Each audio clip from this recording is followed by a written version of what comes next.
twongeye kugushimira wowe ukomeje kubana natwe kugira ngo bamwe muri mwebwe mukurikiye cyane iki kirango bitamwumvisha yuko ari sinema.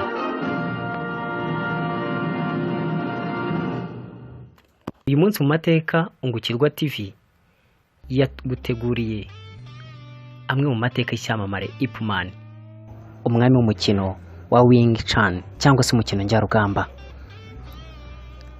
Ni umunyabigwi w'umukino njyarugamba, akaba umwe mu bateje imbere uyu mukino usigaye ukunzwe n'abatari bakeya batuye kuri iyi si, harimo n'umukinnyi wabayeho muri iyi mikino njyarugamba ari we nyakwigendera Bruce Lee.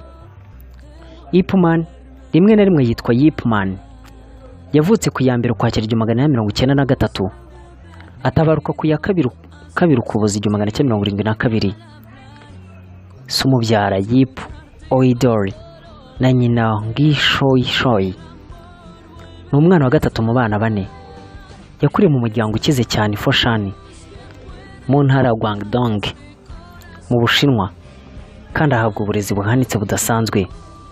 Mukuru we yari Ip Kaigaki, naho murumuna we yari Ip Wanham. Ip ni izina ry'umuryango rivuga mu mico y'Ubushinwa. Ip Kaiman yari umwe mu barimu ba mbere bigishaga ibijyanye n'intambara, izwi nka Sifu. Yigishaga imikino njyarugamba mu Bushinwa ya Wing Chun Kung Fu. Yari afite abanyeshuri benshi nyuma baje kuba barimu bigishaga imikino njyarugamba izwi ku izina rya Martial Arts mu rurimi rw'Icyongereza. Muri uyu mukino harimo icyamamare kizwi cyane Bruce Lee, bamwe badatinya kuvuga ko ari umwami wa Kung Fu. Igihe Ip Man yari afite imyaka 13 y'amavuko, yatangiye kwiga Wing Chun muri Chan Wa Hin Shan kubera ko mwarimu we cyangwa Sifu yari amaze kugera mu zabukuru. Ip Man yagombaga gushyiramo imbaraga akiga byinshi ku buhanga bwa Ging Chong Sok, umunyeshuri wa kabiri kuri mwarimu we. Mu byifuzo by'umwarimu wa Ip Man mbere y'uko apfa, yifuzaga ko Ip azakomeza gutongozwa na Ging Chong Sok. Ku myaka 15 Ip Man yimukiye muri Hong Kong abifashijwemo na Leng Fat Ting nyene wabo. Ku myaka 16 Ip Man yize ishuri muri kaminuza ya Mutagatifu Stefano muri Hong Kong. Ryari ishuri ryisumbuye ry'imiryango ikize n'abanyamahanga babaga muri Hong Kong. Ip Man akigera mu kigo cya Mutagatifu Stefano, ntabwo ubuzima bwamworoheye.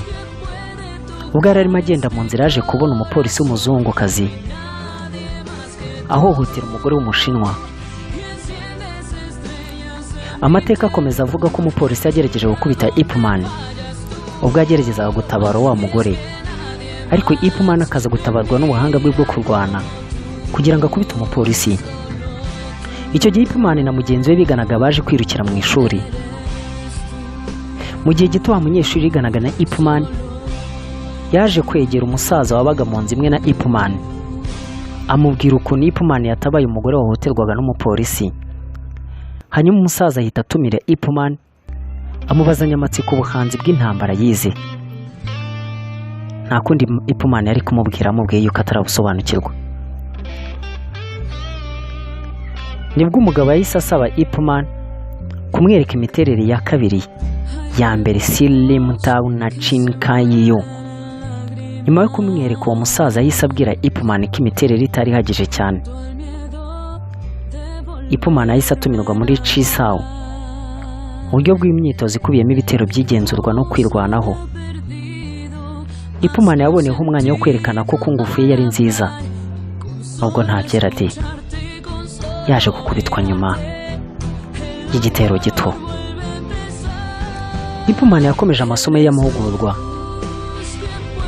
Ubwo yaganiraga n'ikinyamakuru Martial Hero Magazine cyo mu Bushinwa, yavuze ko buri gihe yatezaga ibibazo inshuti ze ziganaga nawe mu ishuri ndetse n'andi hose babaga baca.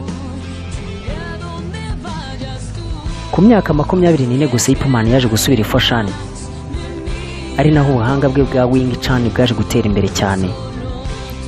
Akihagera yahise aba umupolisi, akomeza kwigisha abanyeshuri benshi, bamwe bari inshuti ze n'abavandimwe za hafi. Koki Fu na Lin Kaoyi, abanyeshuri ba Ip Man bari inshuti ze magara.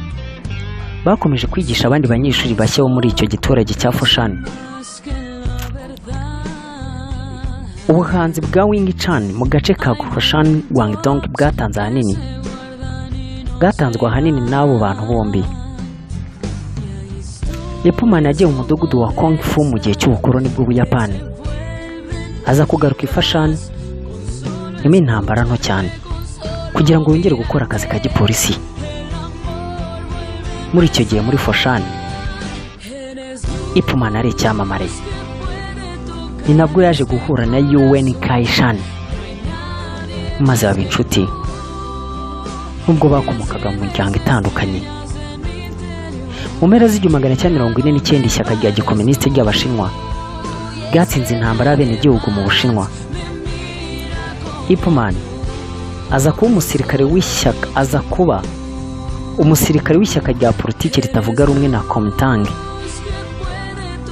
Ahitamo guhungira muri Hong Kong adafite umuryango we.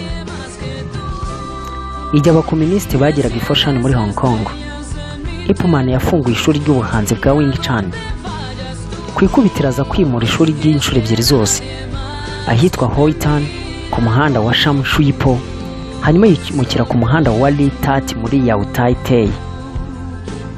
Icyo gihe bamwe mu banyeshuri be bari abahanga bari bihagije ku buryo bashoboye gutangiza amashuri yabo. Abaturage bo muri ako gace ka Foshan bari barihebeye umukino, na bamwe mu banyeshuri ba Ip Man bagiranije ubuhanga bwabo n'izindi ndwanyi zabarizwaga mu bindi bihugu. Benshi baratsinze, ariko nyuma mbere y'uko urupfu rwa Ip Man rugera, intsinzi yabo yaje gushimangira ko Ip Man ari umwarimu w'ibihe byose muri uwo mukino. Mu 1967 Ip Man na bamwe mu banyeshuri be bashyize hamwe bashinga ishyirahamwe ry'imikino ngororamubiri rya Hong Kong, Ting Tan. Mu 1972 Ip Man yari arwaye kanseri yo mu muhogo, nimaze gupfa ku ya 2 Ukuboza muri uwo mwaka. Ibyumweru 6 mbere y'uko apfa yari yarasabye abahungu be babiri n'umunyeshuri we La Hon Lam kumufata amashusho agakora system ya Wing Chun. Icyo gihe yari afite ububabare bwinshi kandi nta n'intege yari afite, yari atagishoboye guhagarara n'amaguru abiri. Ip Man yari afite abanyeshuri benshi kandi yari ahangayikishijwe nuko bamwe muri abo bari guhindura system kubera ubumenyi bwabo bwari bukiri ku rwego rwo hasi, kandi bakifuza no kubagera kure.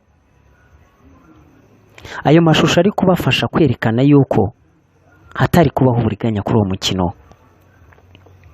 Ugize igitekerezo cyangwa inyunganizi wakwandika ubutumwa bwawe ukabucisha kuri 0788899605 cyangwa kuri WhatsApp kuri 0787196255. Kugira ngo ubone andi makuru agiye atandukanye, waca kuri Ungukirwa TV,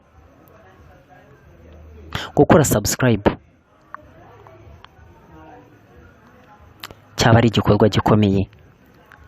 Njye wabateguriye kandi nkabagezaho n'amateka ya Ip Man. Ndi Elias Dushimimana. Ubutaha tuzabagezaho andi mateka akomeye cyane y'icyamamare Ed Sheeran, umwami mu njyana ya pop. Mukomeze kugira amahoro.